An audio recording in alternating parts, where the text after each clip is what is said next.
PC gaming has evolved ginormously over the past few years. We now have handheld gaming PCs that are playing AAA titles at really good FPS and at decent resolutions, and desktop PCs are more powerful and more accessible than ever before, and now we even have gaming Chromebooks. Although, that's a different conversation for another day. We're not going to get into that today, that's a bit But my point is, not everyone wants one of those. A lot of people, perhaps like yourself, want a good traditional gaming laptop that plays games at decent resolutions, at good frame rates, ideally 60 FPS or more, without breaking the bank. And if that's what you're looking for, this laptop might be the one for you. But before we get into today's video, do me a massive favour. If you enjoyed today's video, leave a like and comment down below. Let me know what you think about it if you're looking for a new gaming laptop. Or if you haven't got anything to say, do me a favour, just pop a heart down below. Because yeah, engagement. Thank you. Now after you've done that, let's start today's video off by unboxing the MSI Cyborg 15.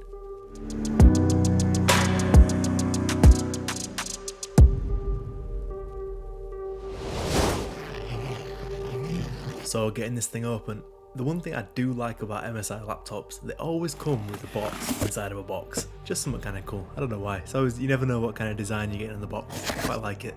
Anyway, pulling the lid up, you do get the laptop there first, then you do get a quick start guide, no one needs that. And then you've got your charger as well. Pretty simple box, it is a big power supply as well. But yeah, the inside of the box is not too much there. Power supply, laptop, that's about it really. Once you take the laptop out of its sleeve, you do see straight away the MSI True Gaming logo. That is pretty cool, I didn't know that was there. USB-C port, one HDMI 2.1 port, and a headphone jack as well.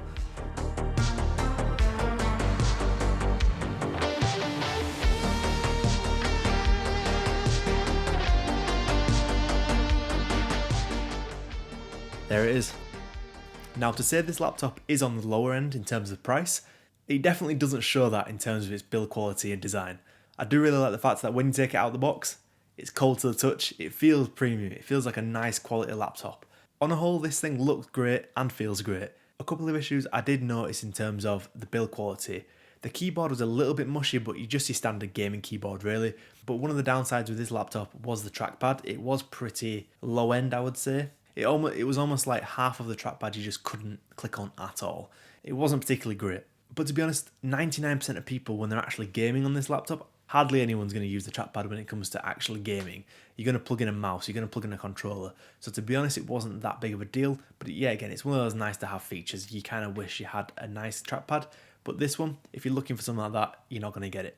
And another thing I wanted to point out that isn't the greatest on this laptop, but to be fair, at this kind of price, there's got to be some drawbacks.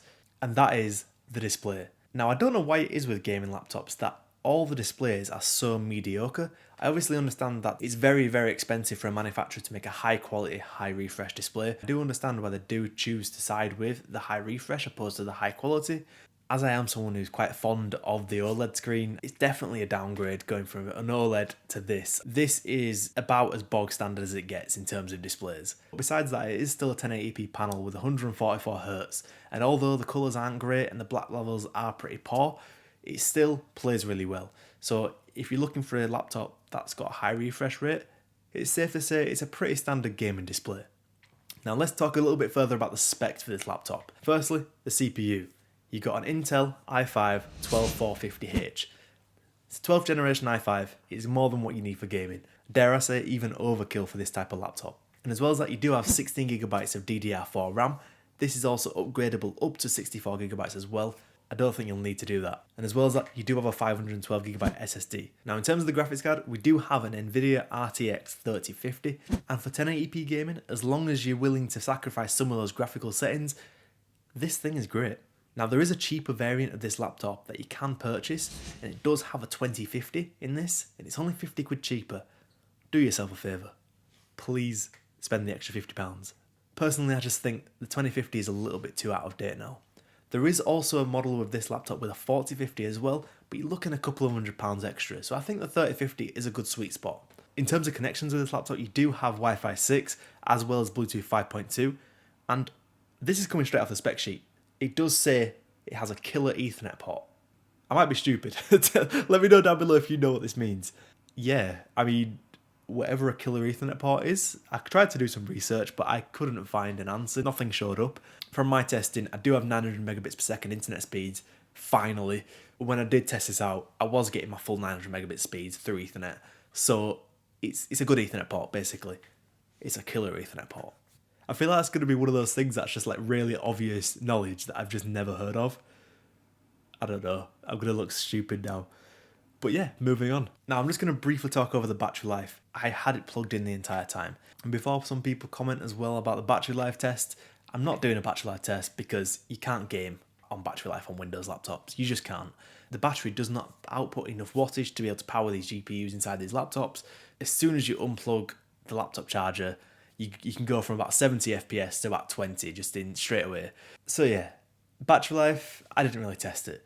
But in terms of when this thing is plugged into the wall, it performs really, really well. Now, unlike with the MSI Stealth, the higher end one I tested out, I didn't bother plugging it into an external display, trying it at high resolutions, because to be honest, that laptop had a 4060. This is only a 3050. So the performance is going to be lower. It just is. And therefore I decided to just test the games on the screen that is built into the laptop, which is 1080p. I'm playing games on the 1080p panel. A lot of games I was hitting 60 FPS easy. Every game I could get at 60 FPS easy with a 3050, even if it meant having to lower some graphics. One game that really struggled on this, and it took me ages to make it work really well, and that is Fortnite. Even with the graphics setting set to DirectX 11, with medium to low settings on 1080p, it was hitting 144Hz, it was maxing out that refresh rate, but it was constantly stuttering, and I couldn't fix the stuttering problem. I don't know what it was. I'd make sure it was up to date, I even restarted it, checked the drivers, everything like that, and it just wouldn't not stutter, and I don't know why that is. But that was just one exception. Most other games, for example Forza Horizon 5, I had that at 1080p medium-high settings, and I was getting upwards of 100 FPS, which is really good. Now, I tried the new Forza Motorsport as well.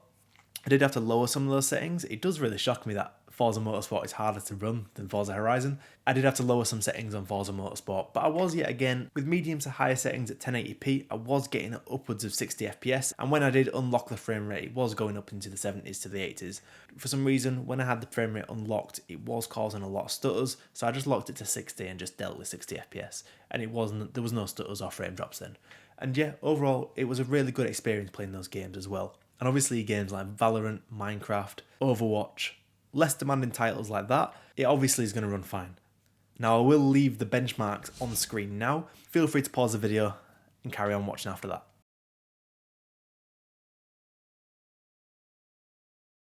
But on a whole, I was pretty surprised with the results out of this laptop. It did get really loud in terms of fan noise, so if you are someone who wants to look into a laptop that is a bit quieter, it's gonna be loud, I'll be honest with you. And even with the different performance settings that I tried out in terms of like making the fans quieter, it just really negatively impacted the performance and didn't really make the fans any quieter. So I just left it at its standard setting.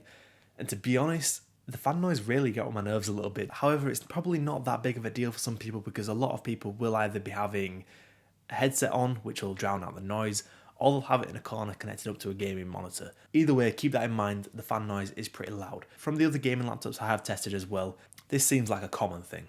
These laptops generally run quite hot, so they need cooling down. But on a whole, this thing is really good value for money.